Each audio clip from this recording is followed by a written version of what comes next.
You guys have started the premier software for helping wholesalers sell their deals, essentially, right? Before, Investorlift cost at a minimum, what, $6,000? Originally, it was $120,000 a year, and that was less features and functionality than the free version today. And in December, before we launched it, we're generating about $500 million of offers in a month. By February, we were like $31,000 short of $1 billion. And then we just closed last month with $1.8 billion. What we realized is AIs are way better than humans at like 99% of pretty much everything. You know, obviously this AI, you guys introduced it, I think, in December, right? And it's just going to keep getting better like all AI. What have you seen from that so far? Yeah, great question. So we started like... What's going on, wealth builders? Today, I have got the CEO of Investorlift, where they process over $1 billion worth of offers every single month. And we're going to talk about what is new in the wholesale space, how they are using AI to change the game to get higher offers on all of your deals. I've got Robert Wensley. What's up, man? What's up, brother? Thanks for having me back. Yeah. I love doing the show because every time I go on the show, I don't just teach them, I learn something from you. There we go. So the first time we did it, you got me into the IG game and made $300,000 the first 3 months doing that. Last time I was here was November before last. You told me I need to start a podcast.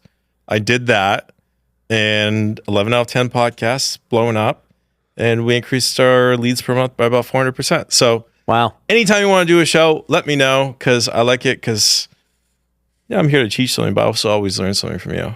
I love it, bro. Well, hopefully I can teach you something. Hopefully we can teach the audience something. Yeah. And obviously that's why I love podcasting. I get to learn a whole bunch. Yeah, just shoot the shit. Yeah. So let's talk about this, right? Investorlift, for those who don't know, I mean, we don't have to go deep into the story, but, you know, long story short, I mean, you guys have started the premier software for helping wholesalers sell their deals, essentially, right? And a new recent innovation is that you guys have made it free. Before, Investorlift cost at a minimum, what, $6,000? Originally, it was $120,000 a year. Yeah. And that was less features and functionality than the free version today. Right. Yeah. It's crazy how technology like always gets cheaper. Yeah. It's like a big plasma TV would cost $100,000, and then now they're $500 today. There's a beautiful thing called economies of scale. Yeah. You know, when you got 12 customers, you got to charge 10K a month. Yep. When you got 15,000, yeah, you can have some that are free. Yep. Yeah. So now you guys have a free version, and it's truly made it much easier, because before I'll share my side of the story. You know, we've been using Investorlift for years. Yeah. And we have an expensive version. You know, it's like the $50,000 a year version, and it's been great, well worth it. But, that's out of the price for a lot of wholesalers, especially brand new ones. It's just not really for them. But this free one has changed the game. And we have already seen the data with all of our students at Wealthy Investor where, now we're putting them on that because you have the free version, and they're just able to close so many more deals because of it. So I can, just say the free version has been a game changer, especially for the newbie investor. Yeah. And like, people are like, Robert, why are you doing this? Why are you making it free? Like, what's in it for you? And really what it comes down to is I want to launch some AI on the acquisition side, but to be able to do it, I need more data points. So the more users I have on posting deals, the faster I get to that. What I want to get to is like, not just have the dispo tool, but have it so when a lead comes in, you pipe your acquisition leads in, and the system will give you like a distribution graph, and it'll be like, hey, at this price point, you only have a 5% chance of moving this on the open market. But if you can just get it $20,000 lower, you got a 90% chance of moving on the market. Because one of the biggest problems we see with the beginner wholesalers is they just don't understand underwriting, especially when they're moving into a market that they haven't been in, or like a real market. It's tough to comp. And what we realize is AIs are way better than humans at like 99% of pretty much everything.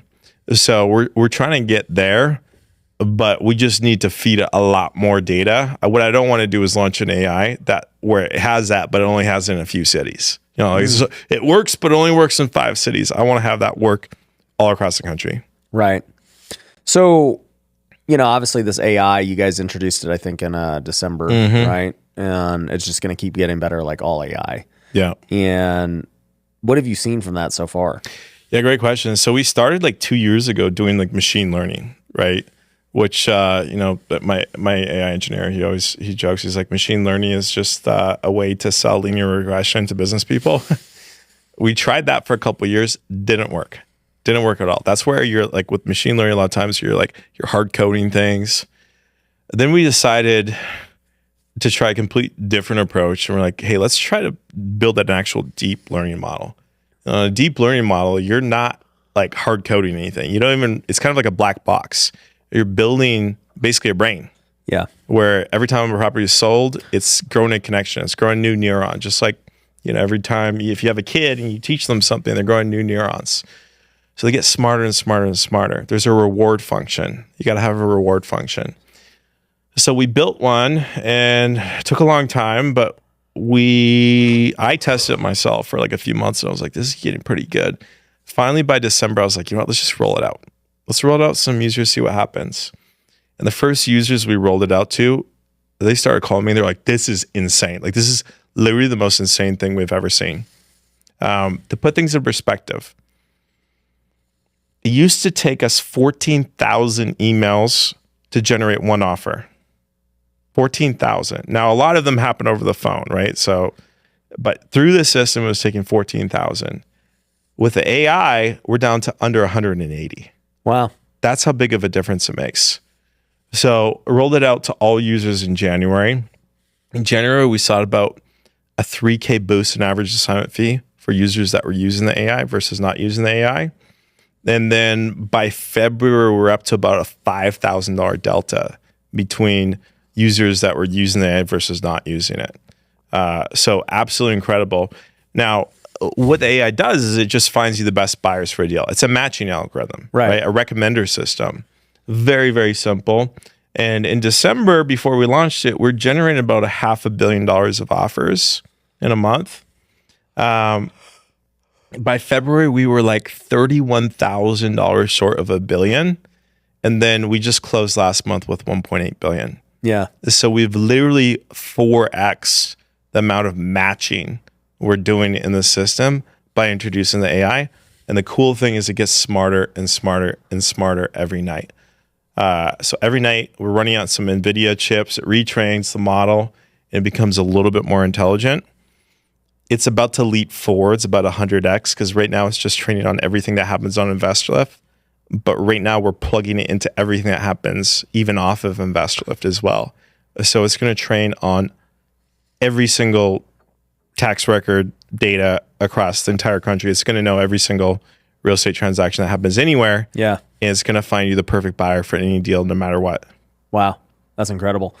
So you guys are obviously all in on AI, and it's interesting, right? I mean, you look at any kind of algorithm, we in social media, it's the biggest thing people think about with algorithm, I think, right? It's like, YouTube recommends me these videos. It's crazy, but like most of them I'm very interested in, Yeah. Instagram, TikTok, they all have their own algorithms. And it's now become this thing where you don't even really have to subscribe or follow people anymore because the algorithm's just going to show you who you actually are most interested in. 100%. And, that's starting to happen now with Investorlift where it's like, before, I can see anyone who bought a property near this property. And so it's like, great, let's just hit them all up. Yeah. That's a great way to go about it.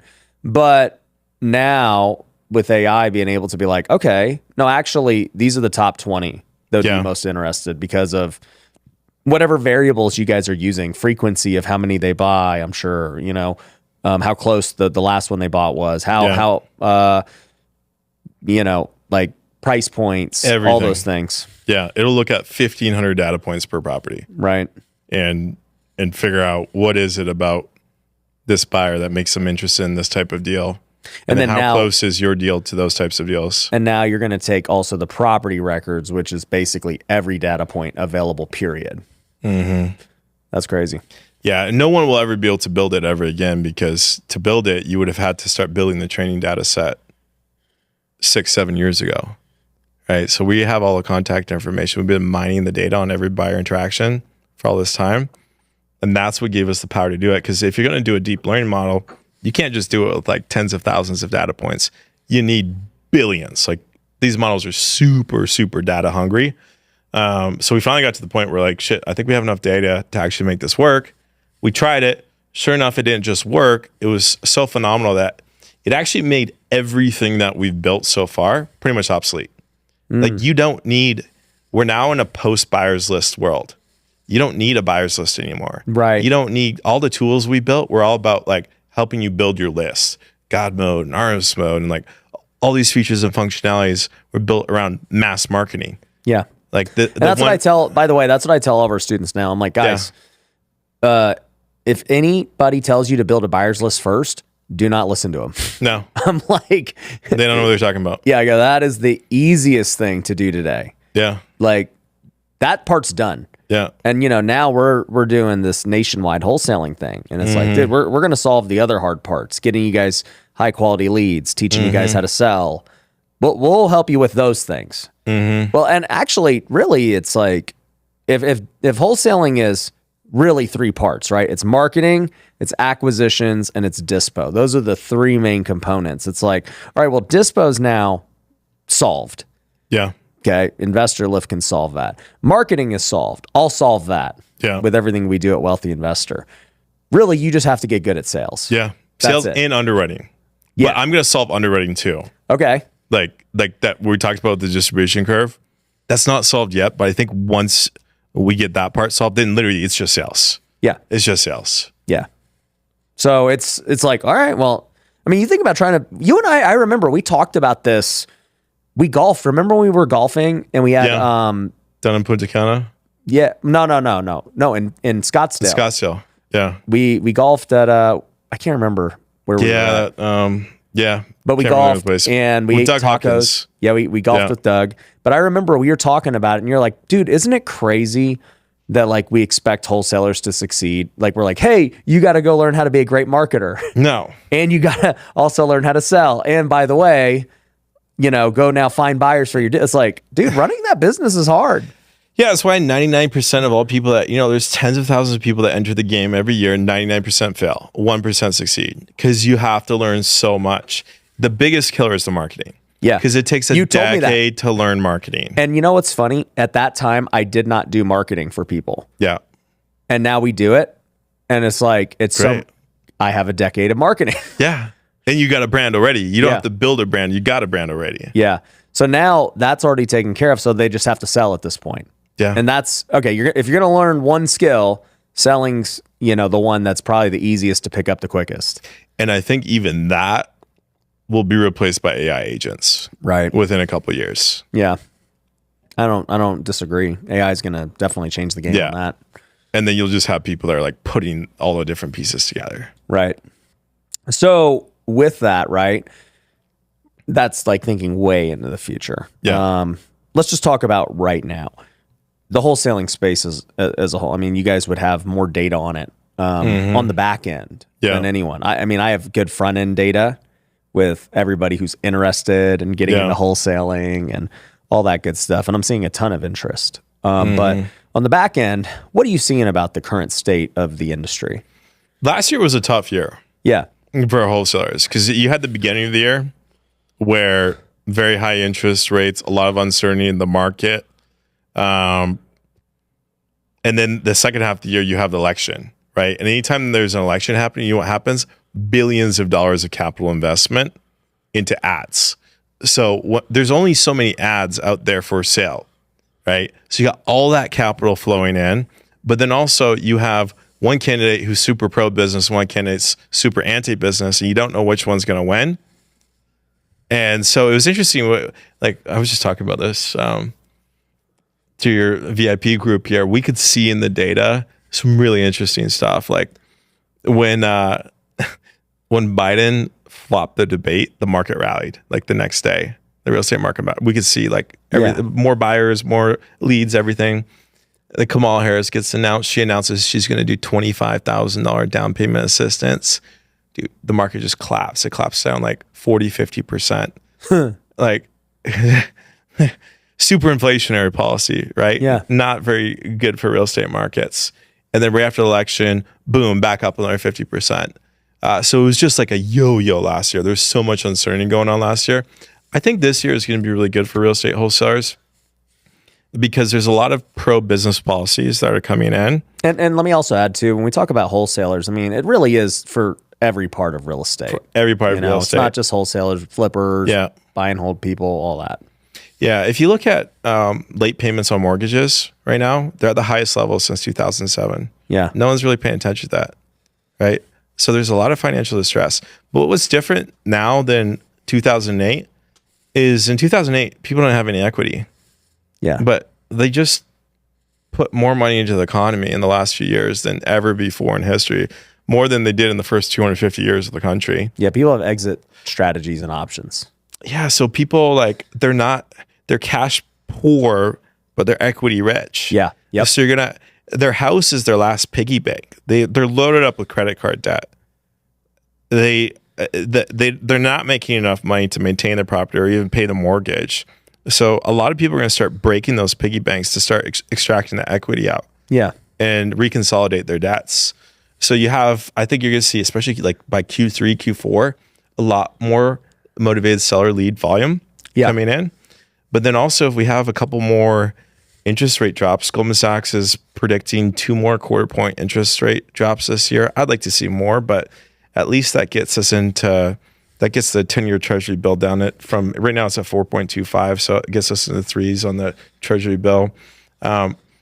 Mortgage rates, if we can get the mortgage rates down where there's like just a couple more percent, you're going to see a massive increase in the amount of buyers that actually want to come into the market and buy. So if you make buying easier and then you have more distress in the market, who sits in the middle?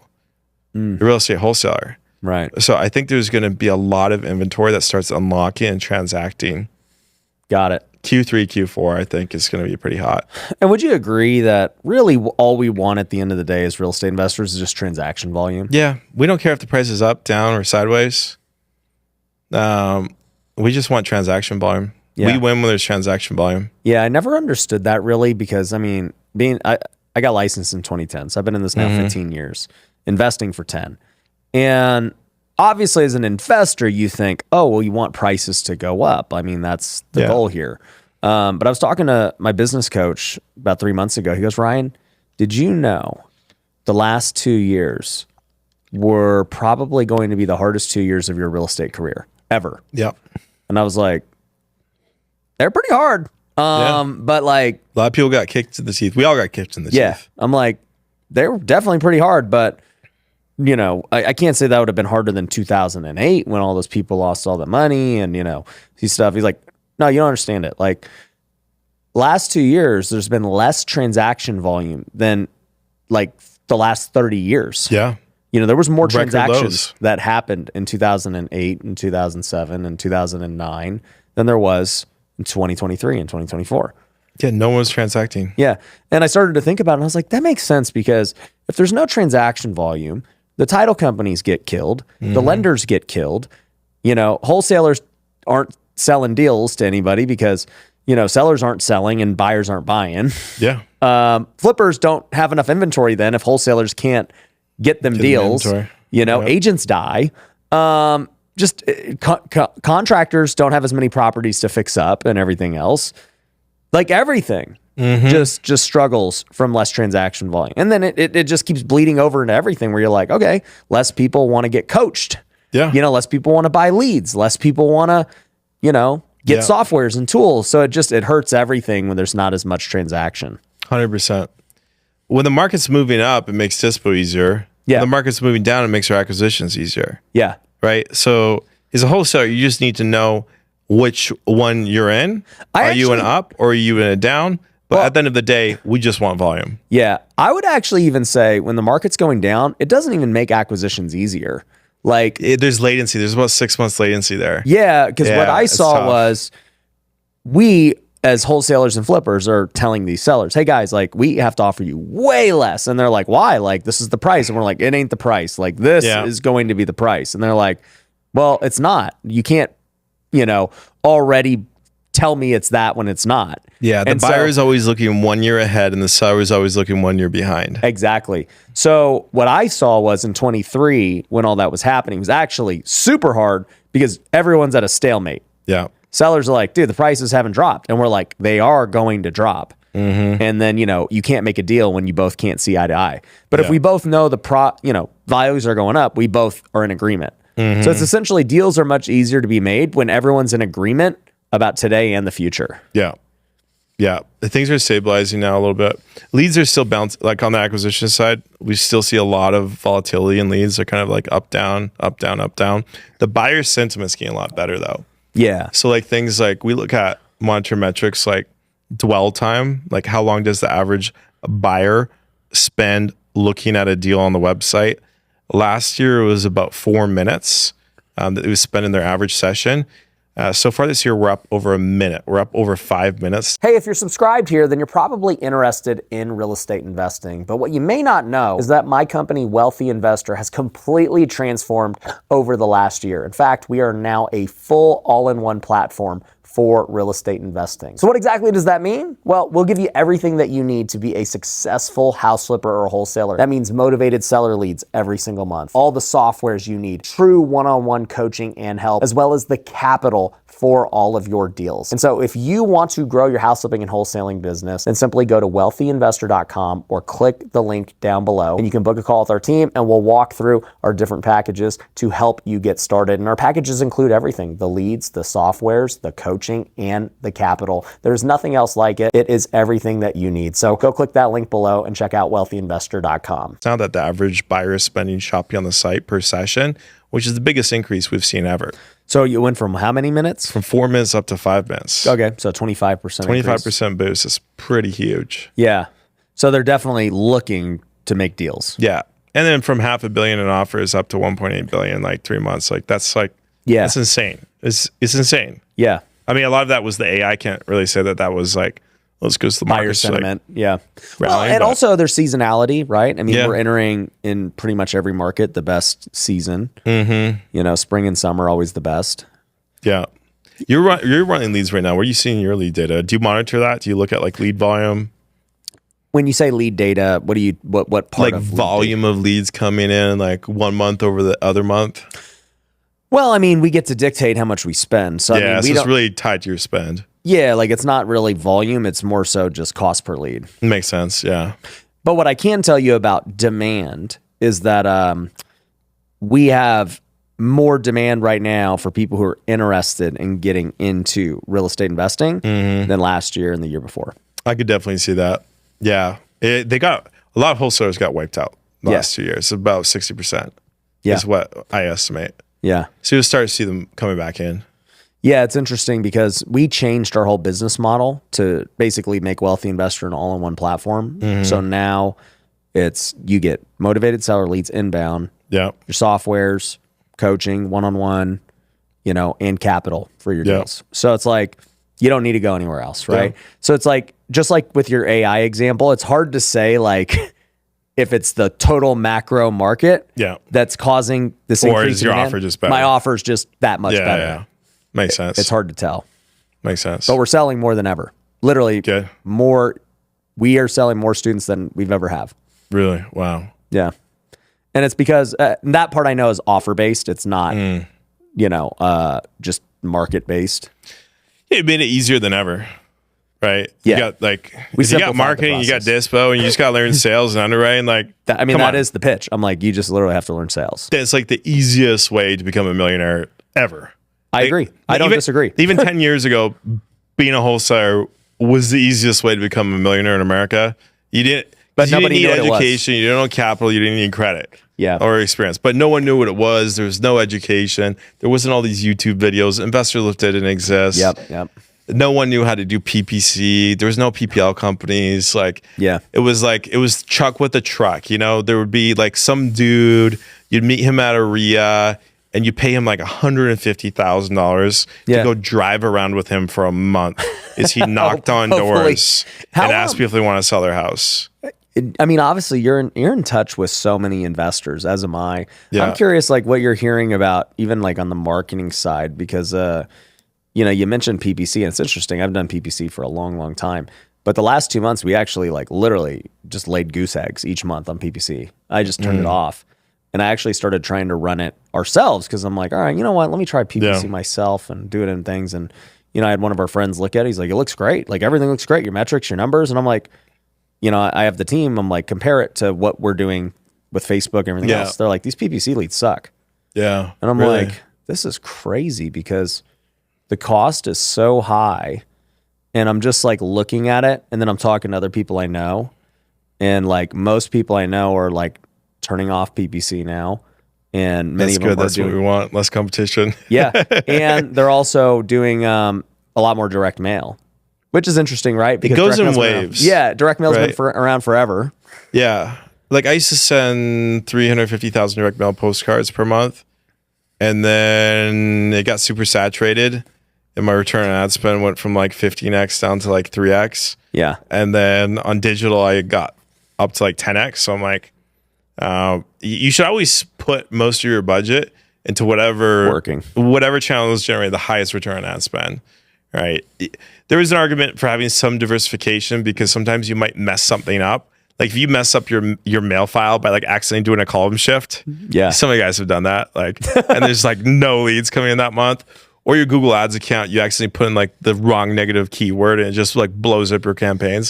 So there's like some argument to have a little bit of diversification, but in general, you want to put your marketing dollars in whatever is getting the highest return on ad spend. But it goes in waves, right? Like everyone does direct mail. I think the problem is these masterminds because the masterminds become like the wisdom of the herd. Like people get in such herd mentalities. Some guy will go give a presentation like, oh, I'm crushing with direct mail. And everyone jumps into direct mail and all of a sudden it doesn't work anymore. And someone's like, oh, PPC, I'm crushing with PPC. And then everyone jumps into PPC and it doesn't work anymore. So you kind of want to just like do the opposite of what everyone else is doing. I'm running some tests right now actually with like TikTok, which is like super low quality, but it's dirt cheap. Yeah. Like it's dirt cheap.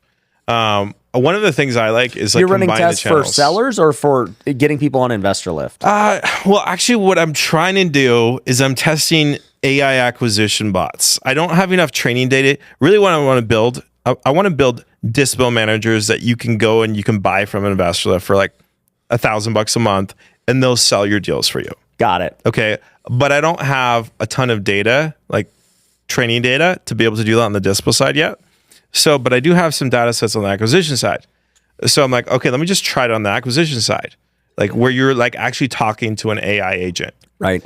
So, but I don't want to do that with PPC leads that are like $150 a pop. So I'm getting like TikTok leads for like a few bucks and then they're just talking to an AI agent. Yeah. But you know what? It's actually net positive on ROI. Like it's not great. It's like 1.5 return on ad spend on it. But like it's actually buying houses.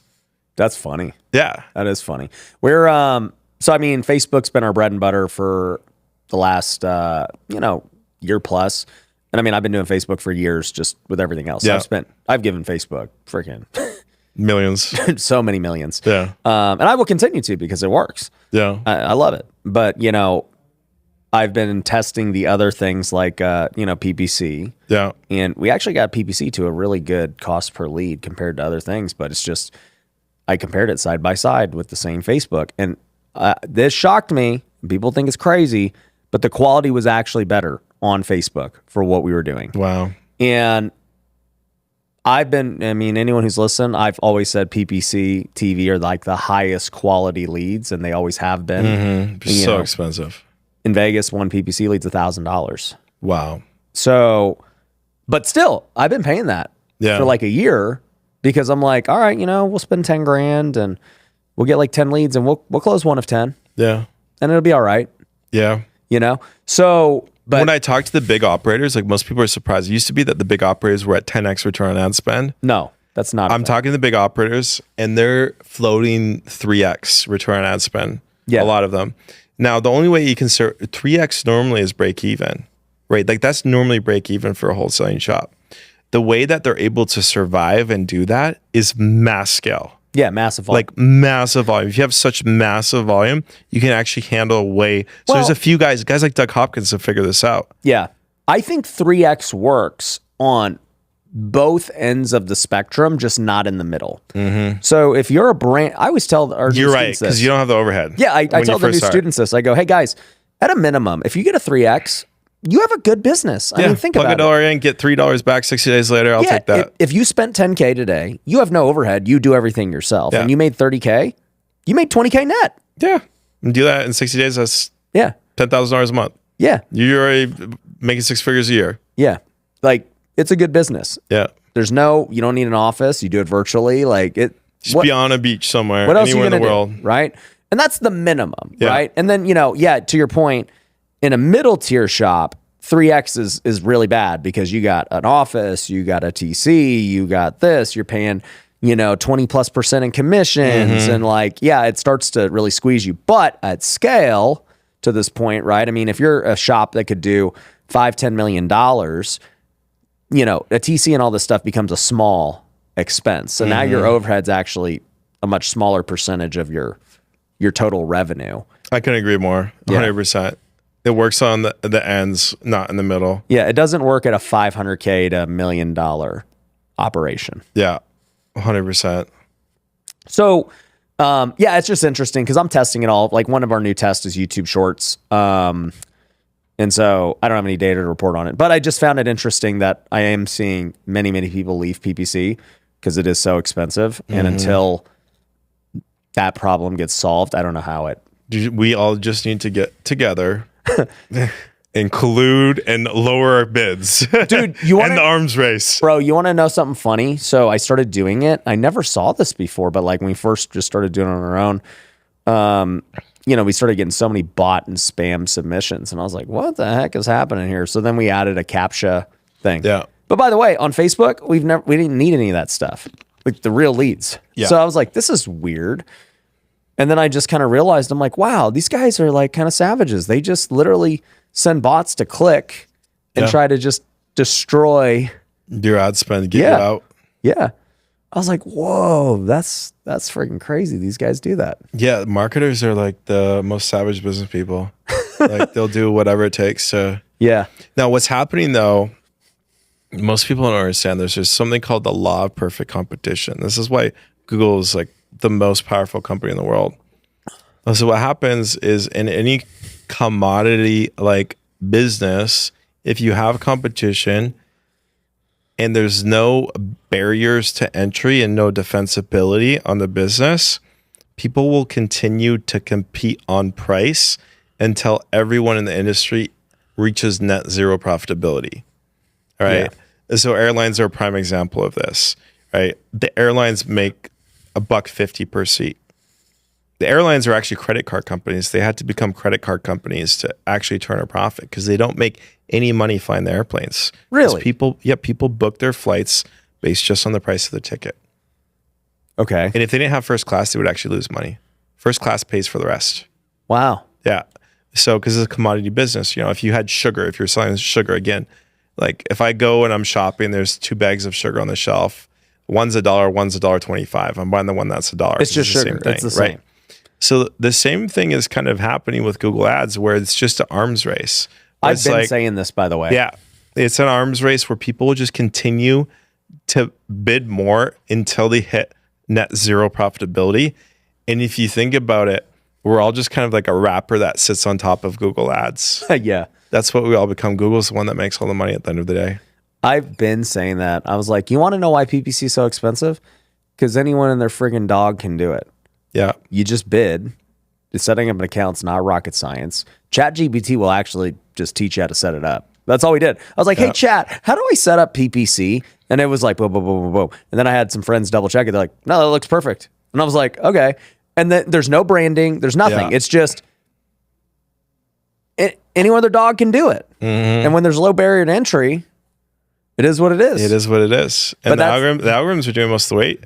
Yeah. Most of the weight. But this is one thing I said, why none of these investors can figure out Facebook and social media ads, because it requires actual talent. But that will go away. Like AI can make it go away. Facebook's got one of the most powerful AI models. No, but like part of it is with social media ads in general, there is true creativity involved. That's true. Yeah. You have to actually create the content. make It's not just content and an ad and all these things. Yeah.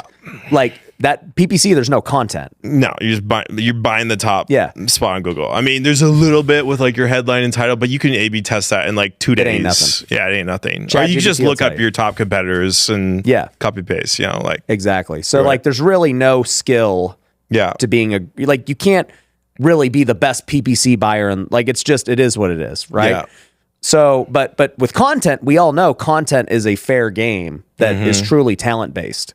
That's why some creators are huge and others don't. So you're basically, it goes back to the same principle as you're building a barrier to entry.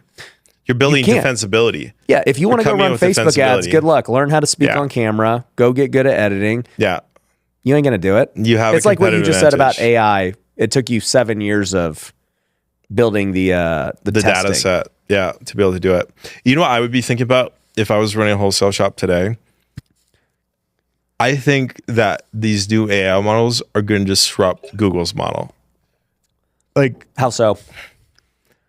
If you look, it's interesting. The amount of searches for Google, people search for Google. You know, if you don't put like Google.com, Google. People Google. Okay. Right? So if you just type, so searches for Chat GPT just surpassed searches for Google globally last month. Wow. Well, I use chat to search now. Way more. Exactly. So consumer behavior is changing. Chat needs a PPC. So think about this. ChatGPT is basically scraping the internet to come up with the best answers for a question. I think there's going to be a new arms race that starts. That new arms race is going to be gamifying. Chat. Putting the content out there, enough content out there that would answer very specific ChatGPT prompts, so that when you ask ChatGPT, what are the best house buying companies in Las Vegas? Yeah. Your company shows up. It's the new SEO. It's the new SEO for sure. You want to hear. Most people are not even thinking about that. And the beautiful thing is that's free. It's free. Just write some articles, go on Reddit, do some Reddit posts. Yeah. Do some Google reviews. Like, you want to hear how I got a client? How? I got my first ChatGPT client that way. Really? Yep. This guy, he called in and he's like, hey, dude, like, I really want to work with Ryan. Like, I want to be on the podcast. I want to do some things. I want to sponsor like WealthCon and all this stuff. And, so the team's talking to him about all these things. And they ask him like, hey, how'd you hear about us? Whatever. Like, we saw you just come in like on the organic search firm. He's like, oh, I asked ChatGPT. Yeah. And they're like, what did you ask Chat? And it was like, what would be good real estate podcast for me to get on? And this popped up. Yeah. I mean, like, I haven't optimized for it or anything, so I don't really know how Chat came up with that. But that was an SEO Chat deal. Yeah. And that deal's worth a lot of money. Wow. Yeah, I think that's going to be like the new arms race. Yeah. You always got to be looking like, what's next?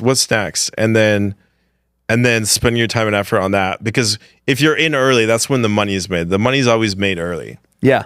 You know, like I remember when I was doing SEO years ago, Google bought YouTube. Yeah.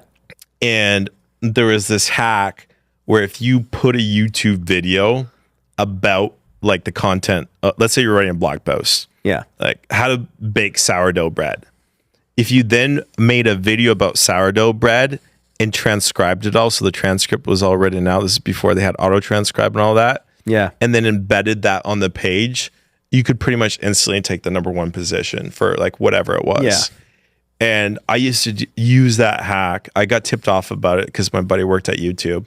He's like, dude, transcribe your videos, plug videos, embed your videos into the page. Because they just bought it. And how do you push views? Put the videos, they wanted the videos all over everyone else's website to go drive more traffic back to YouTube. Brilliant strategy. Right. So they just rewarded everyone that did that on their pages.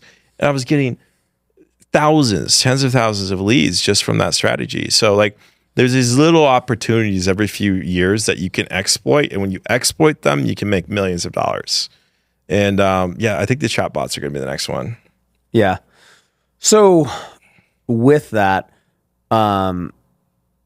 there's a lot that's happening here. But one thing you're talking about are copycats. Yeah. And, people just rip off other people's stuff. And I know that you guys have been dealing with that recently. Yeah. Like, how do you deal with that as a company? So I don't worry about competitors, because if you worry about competitors, I've never seen a company like go out of business because of a competitor. Right. We have some guys that have come in, they've like literally cloned a bunch of our features or stolen some of our data. Actually, some of them broke criminal laws. Wow. Doing a few nasty little things to try to launch knockoff versions. But the thing is, like, what they're copying right now is already going to be obsolete within about 3 months. Wow. So I'll always be one step ahead.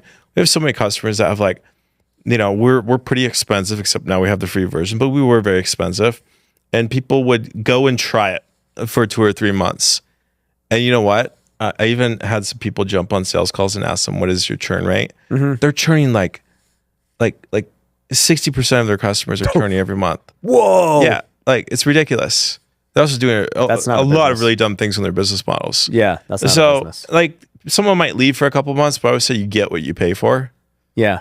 And so we might lose something for a couple months, but then they all come back. Right. They'll come back because at the end of the day, we make people more money per deal. The average is, when people apply for Investorlift, we always survey them. We say, how much money are you making per deal? The answers are always the same, 14, 15,000 per deal. You think that's the nationwide average? That's the nationwide average. Last month, we clocked 29. So it's twice as much money per deal. You're saying the Investorlift average is 29. 29 last month. But your data tells you about normal average across the country's 15. Yeah. So, like, you can't compete against that. That's just a fact, like gravity. And like, it doesn't matter what you build, you'll never be able to reproduce results like that. And when you have results like that, you win. Yeah. You win. And now we're like in the AI era, we're about to launch version 11 of Investorlift. I could give you an early preview. I'll give you an early preview of it for your team. Yeah. Next week, I'll have something that you can I can put in people's hands. Yeah. It's all Kanban driven, because God mode's obsolete now. Artemis is going to be obsolete. Like, all the features and functionality about like helping you build your buyers list, obsolete. The AI is going to find you the buyer way better than anything else. So now it's going to be all about like managing that workflow, like lead follow up. We're going to plug dialers in to make the communication a lot more efficient. So we're building a whole new from the ground up version of Investorlift, not even using a single line of code from the old code base. Complete ground up rebuild. Wow. That's a big haul. It's just based on the AI. Wow. You're basically building a whole new company for the AI. Yeah. Sounds like what Elon's doing with X. Yeah. He came in, he just gutted it, rebuilt it. Yeah. So no one was ever going to be able to catch me. Like, if they're trying to catch me, it's just a matter of time before they go out of business. And I encourage other people to go try other products and just see how absolute dog shit they are. And I tell people that all the time. I'm like, go try the cheap knockoffs. Please go and try them. Yeah. And then try doing the same deal on Investorlift and see what happens. Yeah. It's funny. I think about that too with Tesla, since we're talking about it. Elon started this supercharging network and this full self-driving thing so long ago. Mm-hmm. And now everyone's playing catch up, like just coming out with their first electric cars. And you're like, you think you're going to catch this guy he's already got billions of data points of people driving and self-driving? Like, his cars are going to be autonomous and people's aren't going to have a chance to catch it, how quick they are. The robo-taxis are going live in Texas before the end of the year. I didn't know that. Yeah. Full autonomous robo-taxis. It's game over for Uber. Like, Uber, they tried to get into the space and build their own. They're too late. They're way too late. And you think Elon's going to sell Teslas to Uber? No way. No way. He's going to put them under. No, he can go to any bank out there. You think about the cost to manufacture a Tesla versus the amount of revenue that Tesla could produce driving around, picking people up and dropping them off, working 24/7. Yeah. You've now turned a car from an expense into a cash flowing asset. He can go into any bank. You walk into Goldman Sachs and say, hey, I want $100 billion to build, hundreds of thousands of these. And he could instantly get the financing on all of them and just ramp production through the freaking roof. I could actually foresee. You know where I think this is going. I think in the future, you're not even gonna be able to buy a car. I said that too. They'll all just be shared. It'll just be a utility. I said that too. I think that not for a while, but at some point in the future, it will be illegal to drive. Yeah, 100%. Because they'll get so autonomous and so safe and so good and so much cheaper, right? You don't have a car payment, you don't have insurance, you won't have any of this stuff. You'll just get a subscription to have a car, chauffeur, pick you up whenever you want, wherever you want to go. There'll be no more drunk driving. There'll be none of these things. You'll just go. It's all good. The world will be infinitely safer. Yeah. And it'll be illegal to drive. I think that will 100% happen. And, there will still be cars that driving will be like a hobby. A novelty. Yeah, it'll be like we go to the track, we go to these things, we can go drive. Like, my son, he's 5 months old. He'll never have a driver's license. You think it'll happen that quick? That's 16 years from now. No, I think it's like 5 years from now. 5 years from now, I think over 90% of the cars on the road are autonomous. I'm not that aggressive with it, but I think 10 years from now. I think it's going to happen quicker. That's crazy. My first Instagram post was? I think it'll start to become popular then. But dude, I mean, there's going to be some kind of thing to get all the other cars. Like that's going to be a process to remove the cars. Yeah, they cycle out pretty quick though. Well, I think the robo taxis too are going to take the younger generation is not even going to bother buying cars. Bro, I don't even want to drive. I don't want to drive either. Sit in a robo taxi and do whatever, work, chill. People are always like, Robert, you make all this money. Why don't you buy a Ferrari or a Lambo? I'm like, because I like to chill and be on calls when I drive. Therefore, I only drive if I have autopilot. Even when I go to a different city, I'll go on Turo just so I can rent Teslas so I don't have to drive. Yeah. Yeah. My first Instagram post ever was back when I bought my Tesla Model X, my first Tesla ever, 2019. The stock price was, I think it was at 62 billion at the time, or 62 billion market cap. And I said, within the next 5 years, Tesla will break $1 trillion market cap. They'll be the first $1 trillion auto manufacturer in the history of the world. They'll do it in 5 years. And everyone thought it was nuts. They're like $1 trillion market cap auto company. Like, and if you're watching this, go to my Instagram at Robert Wensley. You can go check it yourself. And sure enough, they did it in 5 years. Another 5 years, I'm telling you, I think probably 90% of cars are going to be autonomous. That's crazy. Yeah. That is a bold prediction. But we're on the same page. I think the end conclusion we both think is the same. It'd be crazy if it happens that fast. I think on sales, you give it 24 months, within 24 months, 20-30% of sales calls are autonomous agents. A lot of people think it's like 10 years out. I'm like, no, it's not 10 years out. Like I'm playing with these things right now. They're getting so much better, even from day to day. They're just getting so much more data fed into them. And the NVIDIA chips double in performance. They're doing it less, Moore's Law is 18 months. Yeah. They're doing it faster than 18 months now. Wow. It's insane. Whenever I get guys who are very much in the AI space, I always love picking their brain. I've had a lot of guys on and just kind of like thinking through what the future looks like. We're talking about a few things, cars and salespeople and, what you're doing in Investorlift and all this stuff. But one thing that kind of I struggle with, there will be a solution to it. But like the thing I'm thinking about is like, okay, AI definitely is for sure going to replace jobs. Yeah. Like a lot. We're talking about, okay, just with this robo-taxi thing, Uber's toast. A lot of Uber drivers who no longer have a job, in that world. Mm-hmm. There's salespeople who don't have a job in that world. What do these people all end up doing, right? Like that becomes the big question. And one thing I want to make clear too is with tech and innovation, people's like actual lives improve and the cost of living actually goes down. Mm-hmm. When these robo-taxis come out, they're going to be way cheaper to do than owning a car. And you'll get an even better result from it. So that is a cheaper cost of living with a better value. Yeah. And when companies are able to do things for way cheaper because now AI does it, In most cases, it doesn't mean the company profits more. In most cases, it means that savings gets passed down to consumers and they end up getting more value. Yeah, look at Investorlift. We now have a free version. Exactly. 3 years ago, that would have Never been been. like insanity. Yep. So it's like consumers benefit from all this. YouTube is free. Yeah. People get to literally consume the best content in the world for free. Yeah. So consumers do benefit from all this.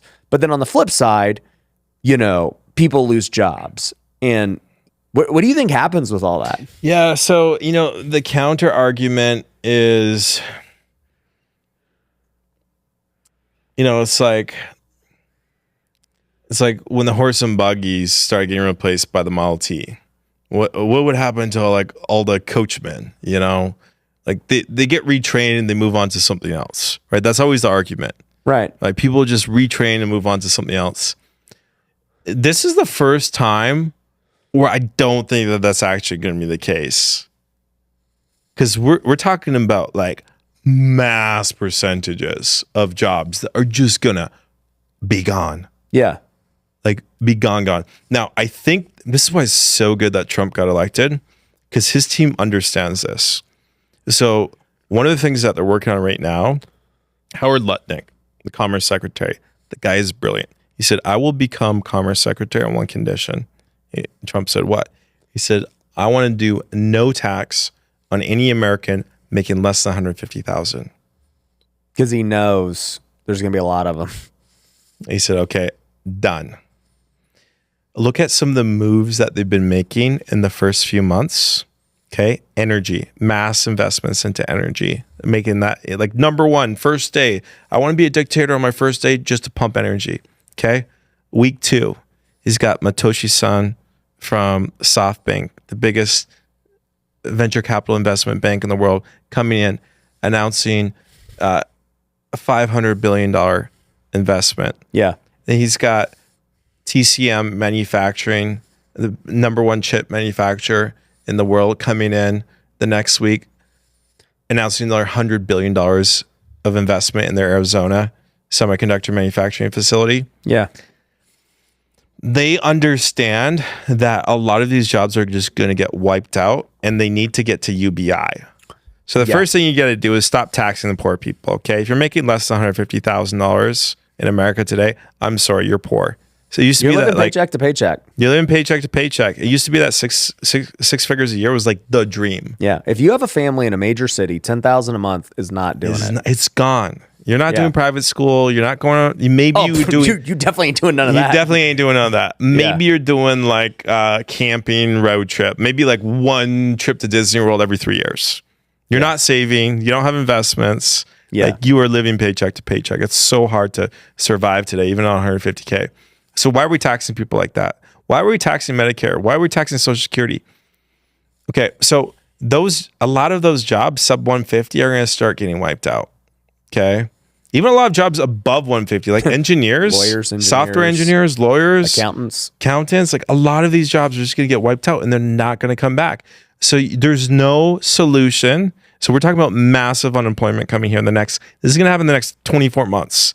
You're going to have insane raging unemployment. So you have to get to universal basic income. Yeah, you have to do that. I think that too. That's the only solution. And the only way to do that is you got to make basically the United States the hub for AI and like sell that to the rest of the world. Yeah. Get the rest of the world to pay us and then use that money to go deliver universal basic income. Yeah. I had a guy recently on the podcast. His name's Ryan Blair. He sold his business for over 700 million. Yeah. I used to watch Ryan Blair's videos when I was in high school. Really? On affiliate marketing. Wow. That was the first marketing content I ever watched was Ryan Blair. That's so funny. Yeah. So yeah, him and I are friends now. He was here a couple of weeks ago and we were just talking about this because he's like, the world's going to change. He's like, I'm not, a fan of obviously just handing out checks without earning them. Like, there is something about the idea of earning something. And, the moment you start becoming just entitled and like, it's just not good for humans. It's not good at all. So he's like, I don't like UBI. And I've talked to other AI guys, people, like diving deep into the topic. And The hope is that, like you just said, yeah, those jobs go away, but new now jobs and things are created. I don't think it's going to happen this time. Yeah. It won't be able to happen fast enough because they're going to get wiped out faster than they're going to be able to create new ones. Yeah. There's going to be a lot of strain on the system. Yeah. I hope I'm wrong, and I hate it too because I'm a libertarian, like hardcore libertarian. Yeah. So just the thought of giving someone money just like pains me so much. But I'm like, I don't know if there's any other way out of this. Yeah. Like I think what was the name of the math guy that ran for president, the Asian guy? Andrew Yang. Andrew Yang. Like if you listen to some of his arguments on it, you're just like, this actually makes a lot of sense. Like if you just follow the growth trends and everything, like I don't know if there's another way. Yeah. Well, my theory is, I want to get this guy on. I've talked to him before. His name's Jeff Booth. He wrote this book called The Price of Tomorrow. Yeah. I read it back in 2020. It was before COVID. It was before all this stuff has been happening. He predicted Tesla was going to do what it did. He predicted Bitcoin did what it did. Yeah. He was already ahead of all this stuff. And he's talking about how, the world technology creates deflation, not inflation. It makes the world way better and way cheaper. And the only thing that keeps costs high is that we print money. That's literally the only reason why things are the way they are. So this is the counter argument. This is how things could work out. What could happen is if you stop inflating, stop printing money, right? And then AI comes in and it's adding mass efficiency. You have the law of perfect competition at work, which will then start driving costs of everything lower. So even if you work in the most basic job, you can actually afford a lot more. And that's what I was going to get at, is that's where, whether it's a basic job or UBI or whatever the case is, you're not thinking that 150 doesn't get you anything. It actually gets you way more. You're rich. Yeah. And that's, I think, the world that we hope happens, where it's not that everyone needs to figure out how to make 300 grand a year to like live a good life. It's that, no, actually we've decreased the cost of living and you can actually live a super dope life at 60,000 a year. That becomes the goal. Yeah. There's two ways to get there. The first one is with technology. The second one is cutting government regulation. Like if you just look at the cost, the amount of the cost of just regulation that goes into building a house, right? It's insane. Yeah, it's absolutely insane. It's like, I think in California, it's like 30% of the housing costs. I forgot about this. Ryan Blair, his wife, works at a 3D printing company for homes. And so I was really curious about this because I've always been like thinking, how does real estate do this? Because real estate is literally everyone's biggest expense in life. Yeah. And so it's whether it's your mortgage or your rent, that is almost every person's biggest expense. And we know that prices of living, and when people say cost of living, I mean, really what they're talking about is real estate.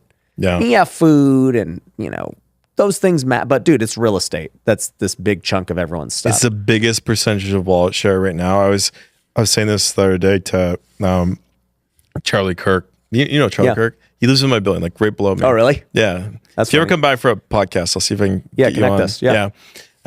I was like, it's not the price of eggs that's killing people. It's the price of housing. For sure. We just got to get the Eggs price are of not housing the thing. down. Eggs are not It's the not thing. gas. It's not eggs. It's housing. It's housing. And so I was talking about that. I go, I think housing is going to get solved really quickly. He goes, oh, it is. My wife's in 3D printing for housing in one of the biggest companies in the world. Wow. And I'm like, yeah, like that for me, at some point, someone's going to innovate this new technology, which my guess it's going to be 3D printing. It does not look to be pre-manufactured, pre-built like that. They're just not doing it cheap enough. No. And I don't see how the And technology. the cost of moving things. Yeah, like it's quicker. transport. Don't get me wrong, it's quicker, but Yeah. it's not cost efficient. But I'm sure they can get their cogs down on the 3D stuff as time goes on and technology improves.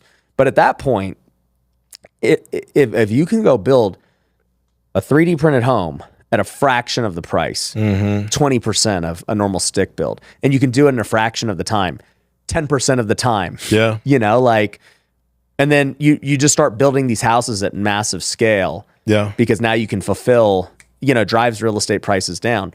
And most real estate investors would not like that No, because now all of a it's downward sudden pressured on the our rest equity. of the inventory. But I don't think it actually affects these houses that are pre-built already in the middle of the suburbs and in the prime areas of town. I think these new homes get built in their own communities on the outskirts. And it's like, yeah, those communities that house is worth 50 grand. Yeah. But it's a great home. Look at the executive order Trump just did where he's like, oh, we're going to go free up public land to go build new cities. Yeah. Affordable cities of the future. Because I think we're like ChatGPT, they're like 4 or 5 million housing units short. Yeah. Like it's huge. And we've only built like 5 million, I think, since 2008 financial crisis. So like everything we've built since 2008, we got to do all of that over again just to meet current demand. Yep. So I think technology is the only thing that can solve that. They can't build fast. We've been building the same way for friggin' 100 years, dude. Yeah, it's crazy. It's the only thing that hasn't really been innovated. We're literally catching space shuttles with chopsticks. And we're still building houses the same way as we were in the 1940s. Yeah. So I think that that issue will get solved too. And once that issue solved, I think everyone's lives get infinitely easier. Yeah. 100%. I agree. Yeah, because everyone's content is free now. Yeah. You know, like everyone has the most powerful tools available to us with phones. Dude, you know what's funny? People get, we're talking about the robotaxis are going to do it. But like, I was even thinking about, I just got my father-in-law a new car. I got him a Tesla Model Y, right? And like a lot of people, they're like, dude, my car payment's crazy. It's so expensive to Model Y is what, like $350 a month?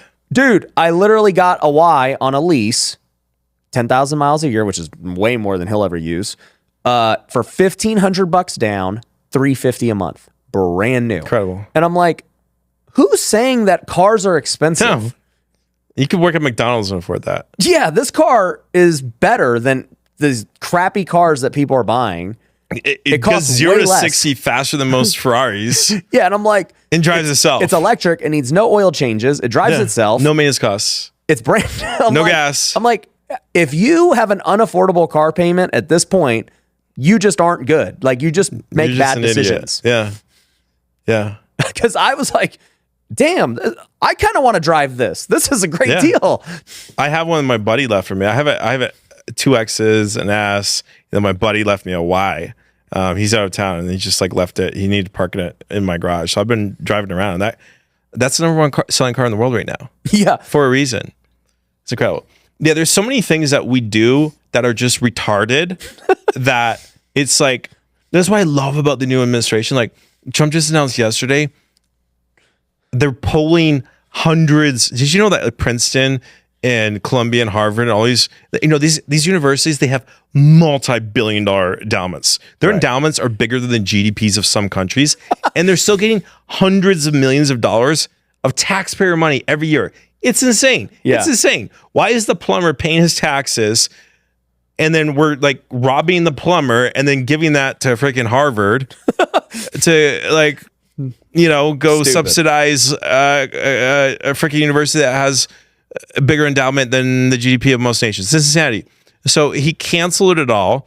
He said, we're going to take all that capital and we're going to build United States of America University. 100% online, 100% digital, the best education from the best professors and the best AI education, everything in the world. We've now got hundreds of millions of dollars to fund it. And any American can go online and go and get themselves a university degree for free. I didn't hear that. Yeah, it just happened yesterday. That's crazy. Yeah. So bye-bye universities. No more student loan debt. Can you imagine if you're a community college? You're going out of business. You'll be out of business within 5-10 years. No student loan debt. That's the best part of this. You know how many people are burdened by student loan debt, and now, it's insane. But this goes back to my point that life keeps getting better. Keeps on getting better. Technology. You can go to college for free now. My tuition payments or my loan payments for my tuition are like bigger than most people's mortgages. It's crazy. Yeah. You went to Harvard. I did. Yeah. So it was a little bit more expensive. And I didn't get any financial aid. So like, yeah, like how great is it going to be? Maybe like my son won't even go to university. It'll be online. You can start courses when you're 12 years old if you want. Yeah. Like so I like that everything's breaking right now. It's something I call creative destruction. Like I'm doing that right now in my company. I'm like, we are going to throw everything we've done down the drain. We are starting with a blank slate, 0 lines of code written. We're going to completely recode the entire product. We're reimagining everything. I think basically almost every company has to be doing this right now because of AI and the way the world is shifting. It's like, man, even if you're a wholesaler, bro, you better look at your model. You know, if you're a service provider for real estate investors, you better look at your model. You are a college that's been around 100 years. Bye, Felicia. Yeah, you better check your model, dude. Yeah. But I think you're right. Everyone's going to be better off. Everyone will be better off. The consumer wins in all of these scenarios. Mm-hmm. Yeah. What's interesting too is like when they cut government spending, you know, that on the surface takes away from GDP. But if it's wasteful spending, then you're actually, so like let's say you had a department of like 100 people, and those 100 people are just doing dumb shit. Yeah. Right now, that government spending contributes to U.S. GDP. Right. Okay. Like it counts towards U.S. GDP. Now, Doge comes in, they're like, hey, that's wasteful spending. We're going to cut it. So all the liberals are freaking out, being like, oh, you're going to dissipate the GDP of the United States. But if those people weren't doing anything, they're not really, like, they shouldn't be counted as GDP. Yeah, it's fake. You know, in a business, you wouldn't count that as like revenue generating activities. So you take them out of something that is not contributing in the country. Then they're going to have to go find new jobs that are actually productive. So everything's going to get reshuffled here in the next few months, the next few years. Everything's breaking. But I think what's going to come out the other side of it is going to be incredible. Yeah, I agree. Well, dude, I love what you're building, especially with Investorlift and everything else. And clearly, like the guys who think about the future and where it's going, it's like, man, you're building for years down the road of what it is. You have to build today for whatever's going to be the thing years down the road. And so even if you got to tear up your entire code that's produced, you know, everything to this point, if you know it's necessary, it's necessary. So I love that you guys are innovating and, I know it's helped my business. It's helped a ton of our students and clients' businesses. And the fact is, it just keeps getting better and cheaper. And that's what we want. It allows us to do more deals. Hell yeah. And then, you know, for you guys too, it allows you to get more reach and help more people. And, you know, when you got more users and everything else, that helps the business and everything else you're trying to do. Yeah. This is just day one. Yeah. It's just day one. We're just getting started. And can't wait for everyone to see what's coming out in the next year. Yeah. Hey, so where should they go if they want to work with you and Investorlift and everything else? Yeah. So if you want to sign up for Investorlift, just go to get.investorlift.com. Jump on. You can jump on a free plan if you just want to try it out. Or if you're a baller and you do lots of deals, reach out. You'll see something on there to go schedule a call with our team and go talk about one of the big boy plans. But yeah, also you can follow me on Instagram at Robert Wensley.